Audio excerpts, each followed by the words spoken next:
2019 parliament ఎన్నికల్లో ఆమెనే ఓడించడానికి ఆ పార్లమెంట్ పరిధిలో ఉన్న ఎమ్మెల్యేలు, అందులో సంజయ్ కుమార్ కూడా ఉన్నాడా, ఓడించడానికి ప్రయత్నించారని అంటారు. కవిత గారు పార్టీ నాయకులు స్వయంగా అంటున్న మాట ఇది నేను చెప్తుంది.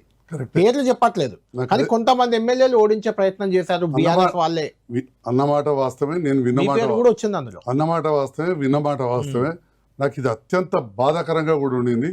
ఎందుకంటే నేను ప్రభావితం చేయగలిగిన కొన్ని గ్రామాలని నేను కావాల్సుకొని కూడా అవన్నీ మళ్ళీ తీసుకొని చూసాను. నాకు 95% వచ్చి ఉండొచ్చు 18లో, కానీ ఓడిపోయిన సందర్భంలో కూడా 75% వచ్చినాయి వారికి.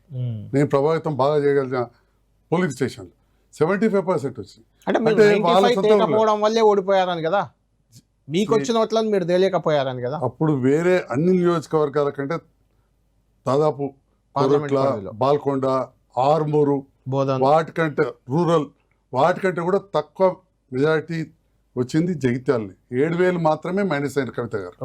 7,000 మాత్రమే. అది నాకు బాధ అనిపించి అక్కడ ఇక్కడనే వారు పోటీ చేస్తా అంటే నేను రాజీనామా కూడా చేస్తాను ఓపెన్ గా.